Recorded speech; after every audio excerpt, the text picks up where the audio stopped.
Alors voici quelques conseils pour ajouter un suivi d'action SEO dans RM Console. Vous allez ici dans le module Action et vous cliquez sur le bouton Ajouter un nouveau suivi d'action. Vous verrez que dans le formulaire, il y a 3 éléments majeurs. Premièrement, la date de l'action. Par exemple, vous avez refondu complètement le contenu éditorial d'une page, eh bien vous allez indiquer la date à laquelle cette mise à jour a été faite concrètement sur le site, en production. Ensuite, la durée de l'analyse. Combien de semaines? 1 semaine, 2 semaines, 4 semaines, 6 semaines, etc.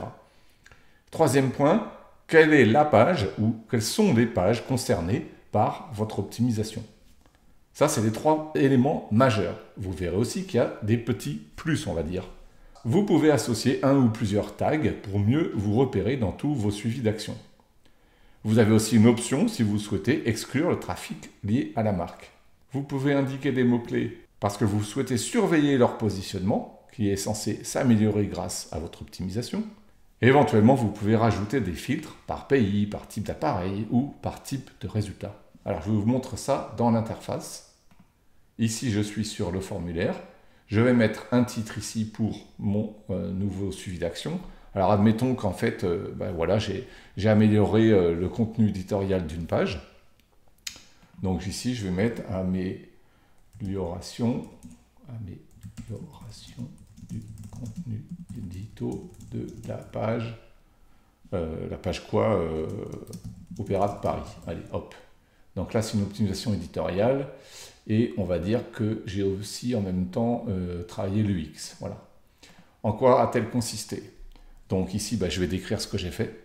Bon, à vous de mettre le détail que vous souhaitez. Hein. Donc ici, pour aller vite, je vais juste mettre un mot. Voilà. Qu'espérez-vous obtenir comme amélioration? Donc là, moi, je vise quoi? Je sais que j'ai visé quelques mots-clés particuliers. Donc, meilleure visibilité sur quelques mots-clés principaux. Ensuite, nouveau positionnement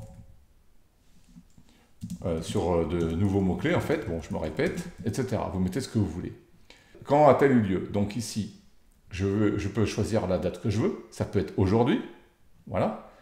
Je peux aussi remonter complètement dans le passé. Je peux très bien dire qu'il y a quelques mois, le 19 juillet, j'ai fait telle optimisation. Évidemment, ça doit correspondre exactement à ce qui s'est passé sur votre site.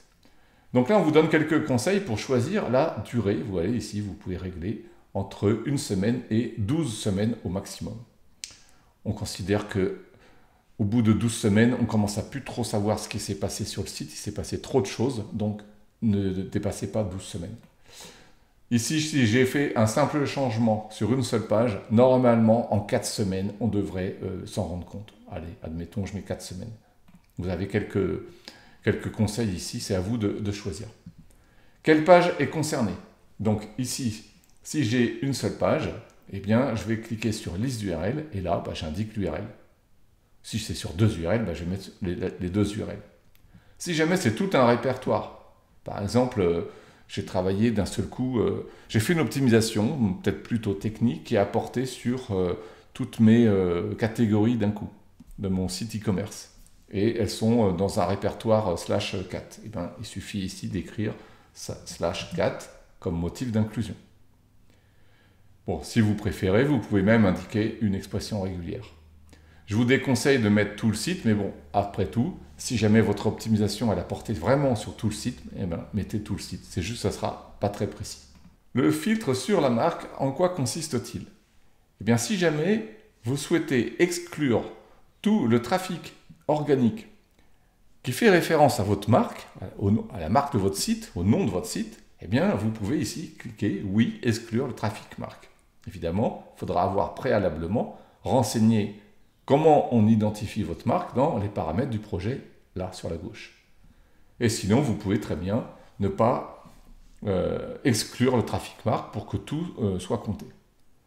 Dans certains cas, pour des très gros volumes, on a remarqué qu'il peut y avoir un peu d'échantillonnage dans les données fournies par Search Console quand on exclut le trafic marque. Voilà, je vous préviens. Les requêtes, c'est quoi? C'est si jamais vous souhaitez surveiller précisément des mots-clés, des requêtes sur lesquelles normalement, votre site ou votre page va mieux se positionner grâce à votre optimisation. En fait, c'est juste une manière de les remettre en avant parce que de toute façon, on surveille toutes les requêtes sur lesquelles, là où les pages sortent dans Google. Et ensuite, vous avez quelques filtres qui sont assez évidents, mais en général, on n'en a pas besoin. Vous pouvez inclure uniquement certains pays. Donc, on a trié les pays par rapport à ceux qui sont les plus fréquents chez vous. Ou alors les types d'appareils, mobile, ordinateur, tablette, ou les types de résultats, web, images, etc. Je vous conseille en général de toucher à rien sur tout ça. Et vous cliquez sur ajouter un suivi pour cette action SEO. Vous recevrez un email dès que les données seront prêtes. Alors une fois que le suivi d'action a été ajouté, eh bien il y a deux cas de figure. Soit la période B, après l'action, elle est déjà terminée. Par exemple, parce que vous avez mis une date d'action ancienne. Tout à l'heure, j'ai mis en juillet et j'ai demandé que ce soit sur 4 semaines. Là, on est en octobre, donc toutes les données sont disponibles. Donc les résultats sont complets immédiatement. Il n'y a rien de spécial à dire. Mais si jamais la période B n'est pas terminée, alors les résultats seront partiels. Et chaque jour, votre suivi d'action, il est mis à jour avec les nouvelles données qui arrivent. Et petit à petit, la période B va être complète. Par exemple, vous avez demandé que ce soit analysé sur 4 semaines et vous avez dit que l'action c'était aujourd'hui. Vous avez compris qu'il va falloir attendre environ 4 semaines pour que toutes les données soient disponibles. Mais petit à petit, au fur et à mesure, on vous affichera quand même des résultats en faisant des calculs de moyenne. Je vous le montre ici.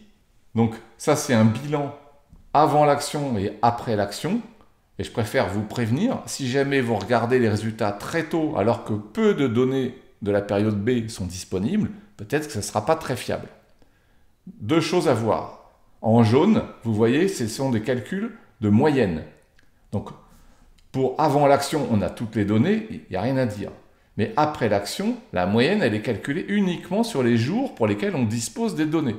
Donc, si la période B, elle ne porte que sur 3 jours, eh bien, la moyenne ne porte que sur ces 3 jours-là. Donc, ce n'est pas très fiable, 3 jours. Il va falloir attendre un peu plus longtemps. Et sur le nombre de requêtes sur lesquelles la page ou les pages se positionnent dans Google, ça sera très souvent moindre pour la période B, tout simplement parce qu'il y a eu moins de jours, donc il y a eu moins de possibilités pour que les internautes aient des idées comme ça de mots-clés variés pour faire apparaître votre page.